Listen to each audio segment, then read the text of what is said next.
So a lot of kind of jazz theory seems to spend a lot of its time concerned with the 2-5-1. And with good reason, the 2-5-1 is incredibly common. But accepting that, you kind of often find progressions that don't resolve in this orderly sort of way that you expect everything to do, perhaps if you're naively looking at it from the point of view of like devoted to in your average jazz theory manual, or for that matter, most of the jazz instructional materials. Putative jazz educator, including me, would sort of talk about, oh, let's try it on a 2-5-1. And then that's all the context you need to know. In fact, of course, jazz is full of progressions which aren't 2-5-1s.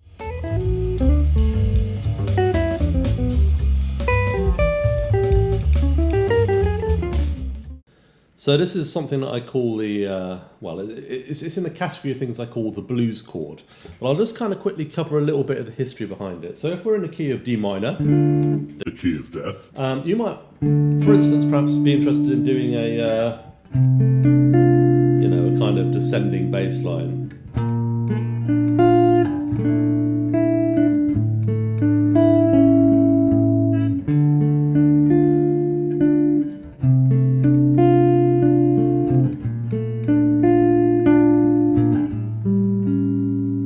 Very common sort of part of Western music. This is what's known as a half cadence, by the way.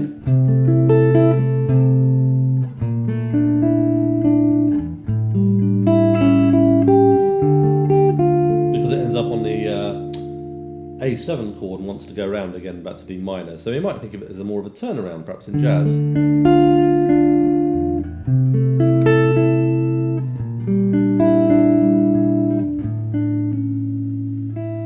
Through a couple of harmonic possibilities for that, and probably one of the most simple would be just going D minor.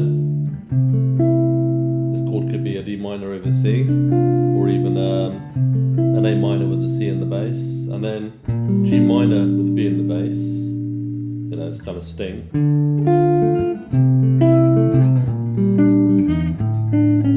Right? Whatever that one is. So this is a very common progression. Now, so the thing is that you could have a number of chords here. This is the nice one. There's a G minor 6th with a B flat in the bass. It used to be a very common chord. You don't see it quite so much in jazz charts these days. This is a B flat major 7th. Add a sharp 11th to that. And these chords are all diatonic. Flat 6 works as well.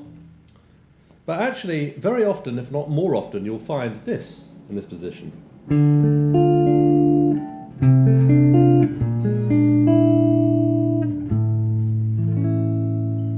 And this chord is known to classical theorists as the augmented sixth for various reasons we need not go into.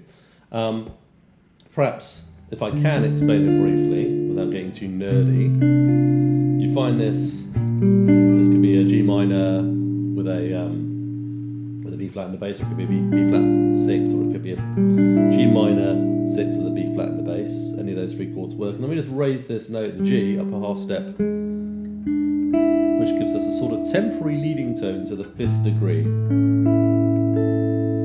of the key. So we're kind of just almost doing a little cadence into A major. Now you could also think of that as a jazzer, as a tritone substitution of the E7, which is another very common chord you get in the minor key.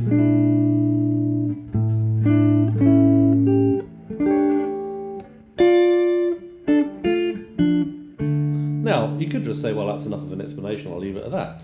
I don't happen to like that explanation very much, because it doesn't really explain the fact that this chord is more often than not going to resolve to A7, but may in fact go back to straight back to D minor, or D major,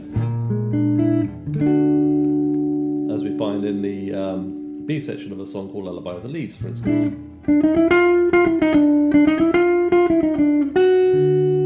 Which is one of the songs that I saw Peter Bernstein and Jim Mullen perform recently. So this is interesting, and actually I would say this chord is extremely common in, for instance, Duke Ellington's music. For instance,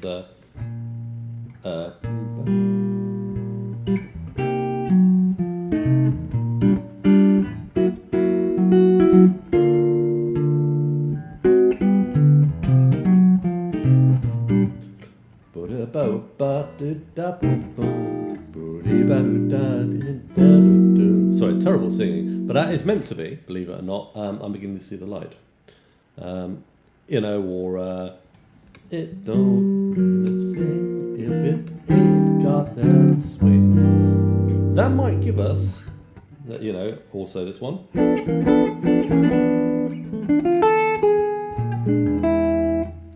Which is Bernie's tune, not by Duke Ellington, but uses the same kind of harmony. And we see in the case of those two tunes, I Don't Mean a Thing, and Bernie's tune, it resolves back to the 5 chord, or moves to the 5 chord, but in the example of I'm going to see the light, it moves straight back to 1. So either situation exists, okay? Now, I don't think anybody in jazz, people who have classical training, sure, but I don't think most people in jazz go around thinking about augmented 6th chords, even though that's technically what they are. Oh, my favourite example, by the way, is the ending of A Smooth One by Charlie Christian. Or Benny Goodman, depending on who you ask.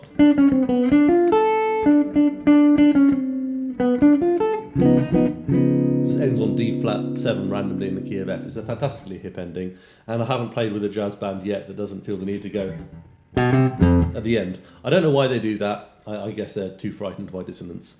It's not the key that we started in, what do I do?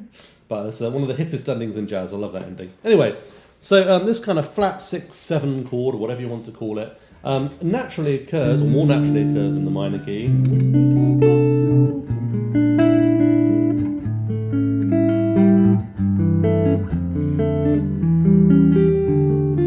As part of, for instance, that's a classical rule of the octave going downwards.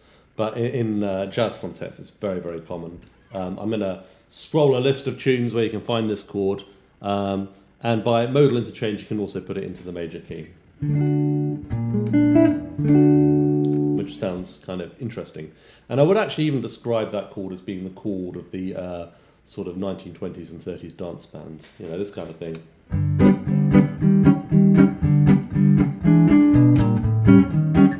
There's loads of tunes that do that. A good example that's made it into the modern repertoire is Out of Nowhere, for instance. But in any case, this chord is extremely common. Now, I want to quickly, let's go back to D minor again, draw your attention to a feature of it. As we're in D minor, we're altering that note, turning it into we do a major 7th, for instance, and go into a B flat 7 there. This is actually also a flattening, and this note happens to be the flat 5 of the key.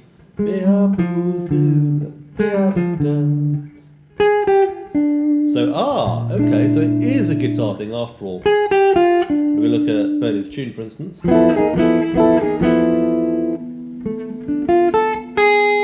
end up on that note. And we end up on the sharp 11th, which is the most common, or flat 5, depending how you look at it. The most common extension of this particular chord in this position. Okay, in technical terms, or in classical terms, shall I say, that's known as the French 6th. You can also add a 9th to it as well. That's quite common. For instance, you have that in the melody of Out of Nowhere. Like that. Its primary use, I suppose, is harmonising that blues note. And, as you can imagine, if we're in a minor key,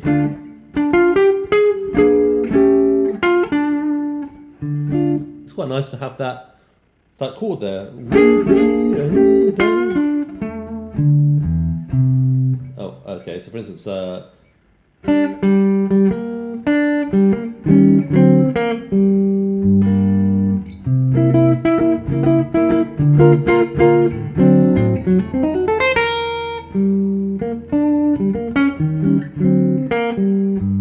instance, and when you start hearing it that way, it stops being surprising and it's very obvious. But there's some interesting things that happen to it. So, for instance, if I wanted, I could put a 2-5 on that chord. There's probably not enough time to do it in It Don't Mean a Thing, but I could certainly do it on Bernie's tune.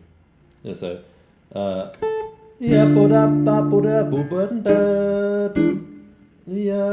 I suppose that'd be that. And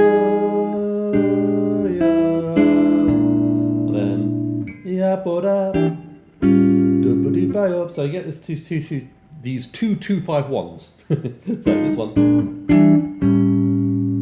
you get that. Oh, that's sounding a bit like around midnight or something now. Okay, this is a really common chord progression. A very good example I can think of, which is also moved into the major key, is stablemates.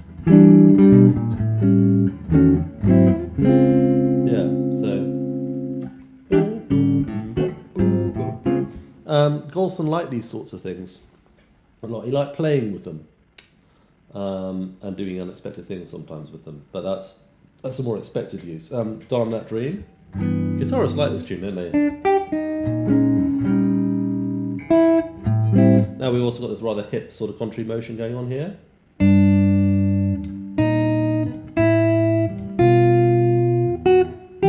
You know, it's rather cool.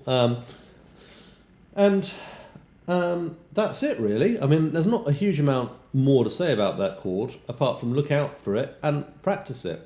Apart from the blues scale, what can we play on it? Well, the Lydian dominant works very well, if you like to think that way. You can also think of it as being a minor thing. So, for instance, in Darn That Dream, we could use a B flat minor, like that, for instance, or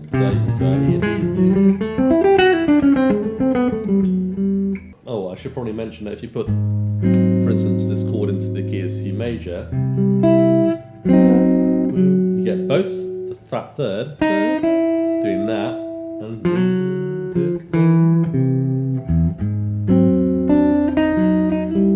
which is very bluesy, I think. You know, like in, what's it?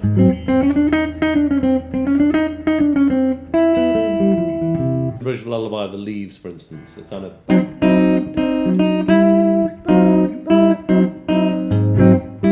connects to that kind of bluesy tonality. Anyway, I hope you find that interesting and useful. Thanks for watching.